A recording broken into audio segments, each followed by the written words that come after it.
Happy Friday, everyone here. Todd Houghton here from Houghton Physical Therapy in Attleboro, Massachusetts. Excited to bring you another episode of Facebook Live. Episode number 68. Facebook Live, Todd's tip of the day, how to fix those nagging injuries. I mean nagging physical injuries that have been plaguing you forever. In 6 easy steps with no stretching. Stop stretching. Stop stretching.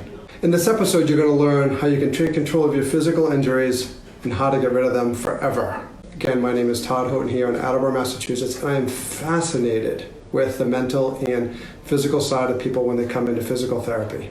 How do I help them reach their goals? How do I reach them? What are the barriers that they might have to reaching their goals? Why haven't they been successful in the past? Brings me to my next point, success leaves clues.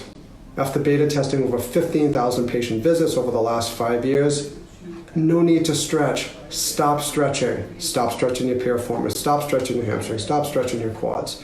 The only thing I do have people stretch is their calves. My belief is if we activate the right muscles in the body and the body is in sync, everything should move fluidly. My belief is also that 100% of injuries and upper body injuries are related to the neck, cervical spine area, 100% of the injuries. And that if we had to address the neck injuries, I believe also neck injuries are related to lower body injuries as well. Lack of neck stability. I also believe that 100% of low body injuries are related directly to the lumbar spine, to the low back, 100%. My belief is also that all injuries are caused and all injuries are predictable. Most injuries are predictable and preventable, obviously except with breaks or fractures or anything like that. And please feel free to tag someone if you think that this video might be good for them. Please feel free to ask me any questions, shout out, let me know who's watching, thumbs up, smile emoji, heart emoji, anything. Just to let us know who the audience is out there. So a few terms to clarify, activation and stabilization. Well, what's really the difference? Activation is being able to activate a muscle or muscle group. Stabilization is the ability to activate that muscle, keep it stable through a certain movement or movement pattern.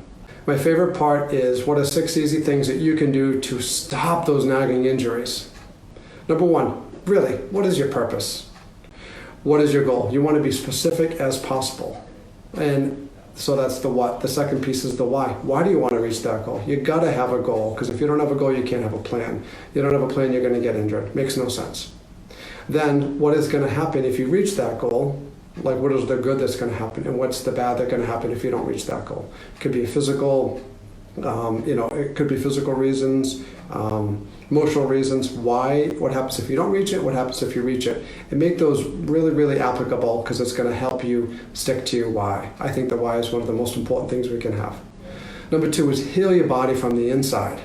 What is your nutrition plan? Again, back to plan. What is your nutrition plan? Well, we need a plan. And if plan A doesn't work, then try something else. Plan B doesn't work, try something else again.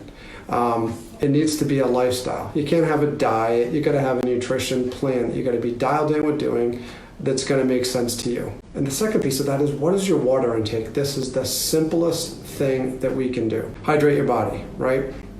Half your body weight in ounces, everybody knows that. And it's, again, the simplest thing we can do. It's like running a car with no oil. Makes no sense whatsoever. Water is water, by the way, also, as we've talked about hydration last week. Apple juice is not water, juice is not water, milk is not water, Gatorade is not water. Water is water. We can all live without food for a bit, but we cannot live without water. The body is made up of 60% water, the heart 73% water, the lungs 83%, skin 64%, muscles and kidneys 79%, and bones 31%. Water is key. Number 3 is we have to track and train using heart rate training. Everybody does. Everybody has to train with heart rate training, or else you get injured. Things you look at is, what is your resting heart rate every day, which would be a true indication of what we can do for an activity that particular day. If your body is not rested, you can't go out for a hard workout. Simple as that. And we want to train heart rates during our workouts. The heart rate method that I use has 5 training zones. Zone 1, Zone 2, Zone 3, Zone 4, Zone 5. Zone 1 is easy, like almost no effort. Zone 5 is all out, sprinting, empty the gas tank. Zone 2 is you can have a light conversation or get a few words out when you're doing an activity. That's Zone 2. Zone 3 is where we should never train, and Zone 3 is pace training. Oh, I'm going to train for a 7:20 pace when I run, or I'm going to go 20 miles an hour on the bike, or I'm going to walk this far. That's training for pace, never a good idea. Zone 4 is like sprinting, definitely increased effort. Best triathletes in the world train 90% zone 2, which is really easy, and what happens is your heart just gets more efficient. So number 1, listen to your body. No reason to go all out. Going back to what's your plan, you got to just be smart about it. Number 4 is dear to my heart, is core activation exercises. What does that mean? So I've talked about the fuse box. Activate anything on the front of your spine, anything on the back of your spine is the fuse box, meaning your neck, your abs, your hips, your pelvis, transverse abdominis, your adductor muscles, the glutes, the low back, and the muscles on the side of your spine. We need to work those and make sure that they're active during all activity motions. So we need to do a type of warm-up. We can break it down into fast 3 moves, a variation of dead bug, squat, Superman, that you should do before every workout and even during every workout for your cardio and your strength training program. And then we also want to have part of a more intense activation program to be done every day, really, every day. Because the more we turn on the power, the more the power is going to be there. And then we want to build up, first doing easy exercises with core engagement, and then build up to working on movements, and then movement patterns, then related to athletic activity. But we have to be able to walk before we can run. Same thing. So we've got to get these basics down first. Number 5 is strength training. Hear me? Hello? Hello? Hear me? If you are not strength training, you are injured. Guaranteed. In the strength training, you want to do at least 3 times a week, minimum 3 times a week. You want to activate, you want to incorporate all the core activation exercises with the workouts. Number 6, mobility. Notice I didn't say stretching, right? No stretching. Stop it, stop it. Maybe your calves, that's it. If you have any questions about it, please feel free to contact me, and I'd love to go into detail and have a conversation with you. Because what if we activate the right muscles? What if we activate the right core muscles, that the body relaxes and our hamstring flexibility increases and our piriformis flexibility increases? Wow, it happens. Again, beta testing 15,000 patient visits, it happens. So what do I consider mobility? I think one of the big things is we want to hit the mobility of the thoracic spine. Mobility in the thoracic spine allows the neck and back to move better. So I love using the peanut to the thoracic spine. I love using baseballs, lacrosse balls, or AccuMobility. Also on the glute medius muscle. Glute medius muscle on the side of your hip, your tensor fascia lata, can give us referred pain down to your knees, hips, ankles, Achilles, plantar fascia.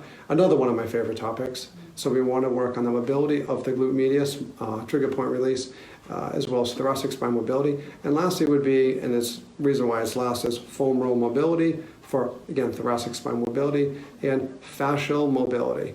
Not a big thing. I'm not really big on fascial mobility. I think it's helpful. I really believe if we activate the right stuff, the body just moves better. So again, no stretching. Stop it. Well, I stretch all the time. Well, great. Are you still hurt? Yes. There we go. Again, success leaves clues. Oh, I have a question from Rod. Todd, when I work out my traps, I get pain in my neck. Is that a stretching problem? Great question, Ron. I would say no.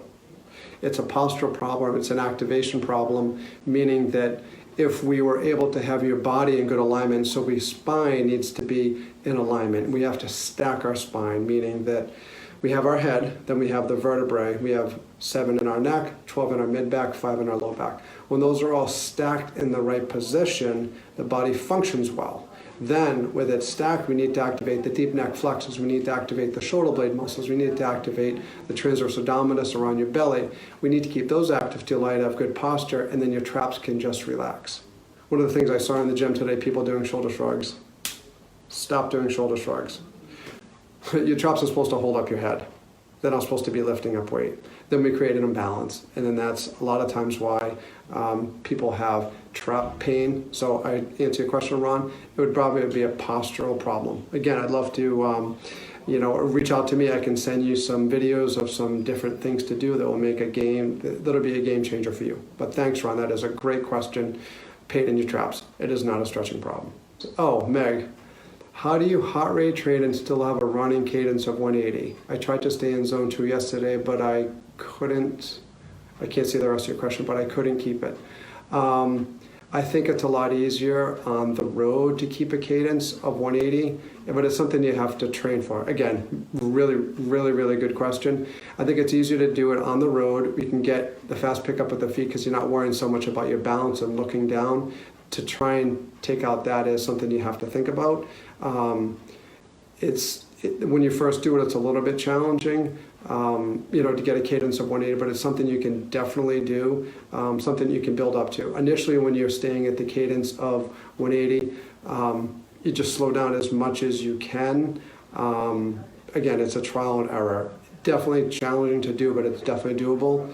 Hopefully that was helpful, and I know we can talk about it later, Meg. What a great, great question. Again, thank you for all the great questions. I love questions. Please feel free to fire away at them, and hope to see you guys next week. Have a good day.